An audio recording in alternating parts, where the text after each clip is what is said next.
more, sign up, book now, download, watch more, and there's more to come. All of these are trying to create interactions that are a lot faster.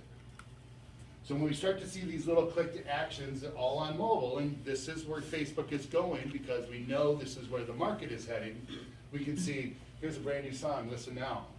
You know, hotel tonight, book now. Watch our app, shop now. All different ways to make it interactive right now. And this goes to find our new shop, directions now. You can do all these little things with it. It makes it really easy for the consumer. So in 2016, it needs to keep evolving, right? It needs to change. So what are some of the things that are changing?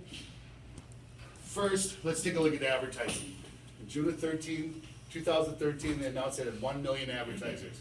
February this year, 2 million advertisers, and 2 weeks ago, it's at 2.5 million advertisers.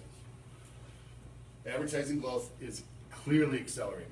It's a great opportunity. It's a lot better than Google Ads in a lot of aspects, just because I can touch people closer for more things that affect me and my business to my people that are following. Facebook has become the primary ad platform rival to Google, especially mobile. This is important. Estimated Google has approximately 4 million advertisers today to Facebook's 2.5. It's a huge growth in market. And when they went into the stock market, everybody's like, I don't know. Well, Facebook is definitely making a lot of engagement. So, but which is an easy platform to deliver outside of Google? This is what I was saying, to select an audience, call it to action, to create events, to bring people locally to an Oktoberfest here at Rutgers. Facebook is probably an easier platform than creating PPC ads. So, new Facebook page layout is coming, yes, but it's not as dramatic as it's been before. Its timeline design for pages is changing, but the effect of Facebook's call to action is their major focus. So they've been tweaking the design, and these are some of the things that are happening. So photos are getting larger. Of course, they added this explanation in here what the company is because you didn't own Photoshop, so you didn't have to put it in there yourself. Plus, you can only have 20% text in a photo, so this photo actually doesn't work. If anybody noticed that, 20% text can take up a piece of photo. Otherwise, they will reject the photo. This is decreasing in size. We got a call to action there. The like buttons have changed. And this is one of my new favorites, view as page visitor. So you'll be able to create your page and then find out what the visitor looks like. Because you're an administrator, you don't necessarily see everything. So this is a great way to see what your visitors look at. So again, page tab lengths have moved, smaller profile photos, like and share buttons moved, call to action buttons are obviously a lot more noticeable. So for one of my restaurants or golf courses, guarantee you when this comes in, that's gonna be make tea times right now. I don't need an app hidden into this button to pull down or try to get it up there. I can have this nice big blue button. That's great. The 2G world. Everybody's getting faster and some people are staying slower. Facebook's changes the newsfeed is aimed at the developing world. This is third world countries as well as it is on the Gunflint Trail as it is down here. Social media is signing up most of its new users when we talk. They're using Google and they're coming into Facebook. Because of this, many people have slower connections and Facebook needs to make technical accommodations, and this is what they're doing. They've created an open source network connection class. And basically what it does is it takes a look at your phone or your device, takes a look at the speed, and it determines what it's going to load into the news feed. So it's not just based on, because if you notice, you can go by the most recent posts or you can go by the most popular posts. You can separate out your news feed. Even those separations are going to be applied to this. So people on slower connections will see fewer videos and more text and photo updates. Makes sense, right? It's not going to take up so much speed. They'll also be able to read stories they're looking at while the rest of the newsfeed is loading in the background. Meaning if it takes longer to load, it's going to push it down. Most people spend their time on the newsfeed. Not many times do you go in and creep your friends. Well, some of you probably do. Or you might take a look specifically at what a company offers, but most of us spend more time on news feeds. And it prioritizes the content by speed and size. So the net result is that they're hoping that there's always stories available to scroll through as they load. And think about it when you're on an airplane.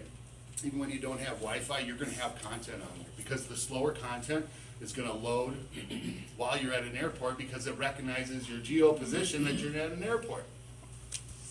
Kind of spooky, but then again, that's kind of nice. And as soon as you get connected to Wi-Fi, it'll start loading the others, the video content, the automatic scrolling stuff. And it's all in an attempt to improve user experience. Facebook decides what we want. If you notice, they haven't sent out many polls lately, right? They've decided. So what else is changing? Badges. Just like all these beautiful ones. Business pages with a physical address can be displayed with a verified check mark. That means no fake businesses out there. You can actually make claims on, this is my business, you can prove it's my business, and they'll show this is rolled out partially in the US, but mostly it's in the other countries, and it gives an official stamp of authenticity. So it comes as a little form of gray check mark.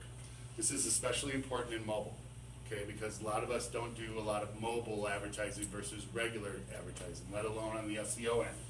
So if your Facebook page comes up, it's got a check mark, that's the right one. Now, if you look at celebrities, public figures, and sport teams and other entertainment areas, they'll have a blue check mark, but Facebook is gonna have a nice gray one. Look how nice that comes up in mobile. You can like or message, see the hours, you can contact, and you can call directly from that page. Same thing Google's doing, right? Google does that same thing when you search. But now you can search within your Facebook app, is what they're hoping that you will do. The badges are in hopes to help people find the right and authentic accounts. It'll show up higher in search results if it's verified, which is important. It signals support for small businesses and makes the case that the social network should be a primary part of a company's digital presence. This is Facebook's quote, support for small businesses. What they're saying is, we're here for you guys. We think we can help small businesses. We're a cheaper form of advertising. We can connect people that really like you and friends that like you. So it's really got a great opportunity for small businesses as well as large. Facebook says more than 1 billion people visit pages every month. And most of those are done by mobile devices. So you can see they're pushing to mobile. Awareness ads. Again, these are kind of what we're talking about earlier. They started bringing in these local awareness ads. Many tweaks are going to come, but you can see how simple this sponsored ad is, right? So pay to play, remember, right? This is their deal. This is a sponsored ad that's going to roll up on your news feed, probably second or third as soon as you open it up, if you're targeted. But the nice thing is, if you're geo-targeted in the area, if you've been searching food markets, that's the person I'm after, I'll get you directions. Kind of nice.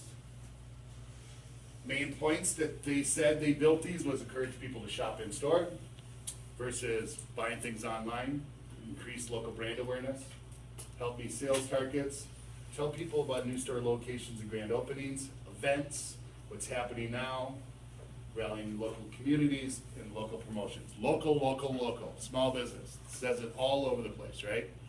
They're trying to get you to spend money. They got a good marketing team. Also, one of the new things is the new carousel ads. I don't know if many of you have seen these, but what it is a series of ads that scrolls across. You can just scroll across whole separate pieces of video segments.